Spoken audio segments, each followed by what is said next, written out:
Dipanggil untuk melayani, bukan untuk menelan. Inilah Sampan bersama saya Pater Domikevi, SVD. Bapak, Ibu, Saudara dan Saudariku, Sampan kembali menyapa Anda hari ini dimanapun saat ini Anda berada. Semoga selalu sehat, dilindungi. Semoga selalu sehat dan diberkati Tuhan.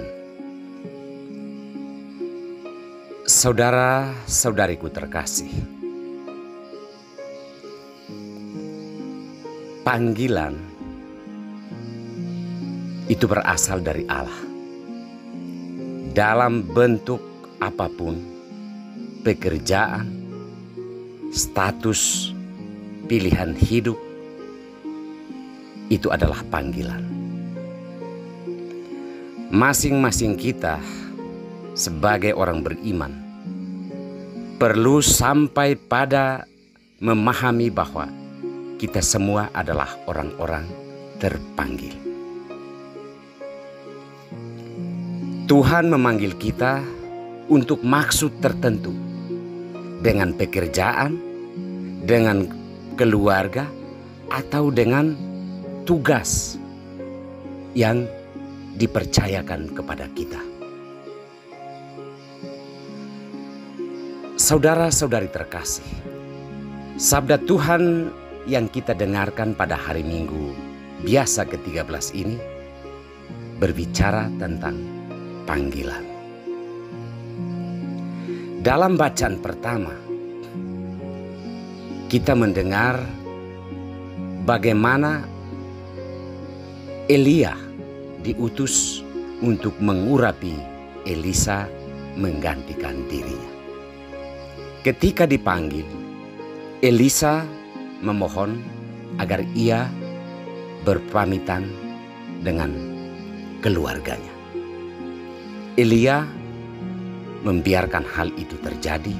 Kemudian Elisa menyelesaikan segala macam urusan yang berhubungan dengan keluarga, lalu pergi mengikuti Elia sebagai abdi Allah. Dalam bacaan Injil, kita mendengar Yesus berbicara tentang panggilan. Terhadap panggilan ini,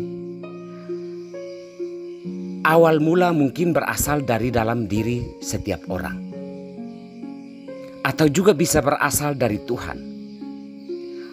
Apapun bentuk panggilannya, entah dari mana, tetapi yang paling penting adalah komitmen hidup terhadap panggilan itu.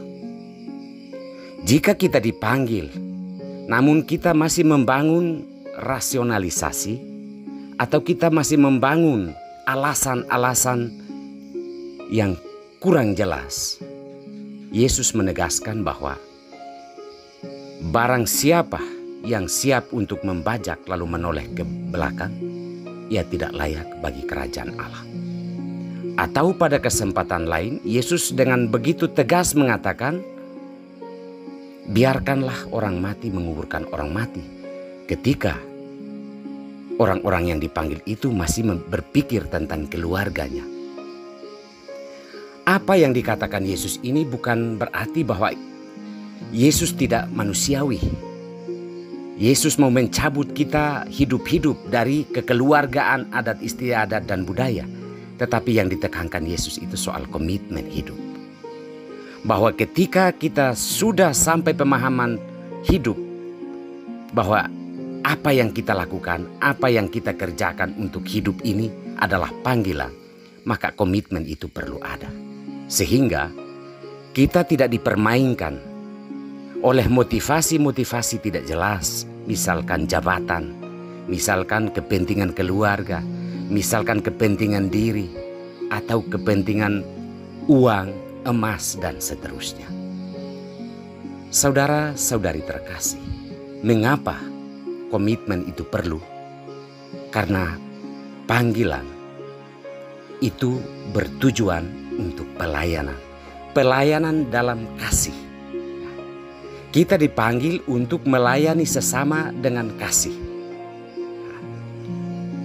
Oleh karena itu Paulus dalam bacaan kedua mengingatkan bahwa hendaknya kita menjalani hidup ini atau panggilan ini tidak untuk saling menelan atau saling membinasakan. Kalau perjalanan hidup, tugas, perutusan yang kita jalani ini dipahami dalam konteks panggilan untuk melayani dengan kasih, maka kita tidak saling berseberangan, kita tidak saling bersaing secara tidak sehat, karena kita tidak membawa kepentingan diri, keluarga, atau kepentingan-kepentingan yang berada di luar yang dikehendaki Allah. Saudara dan saudari terkasih, Anda dan saya, entah awam atau biarawan-biarawati, entah dalam tugas apapun yang kita jalani di dunia ini, adalah panggilan. Marilah kita memahami panggilan ini sebagai bentuk pelayanan kita terhadap sesama dengan kasih, bukan untuk saling menelan. Tuhan memberkati kita semua.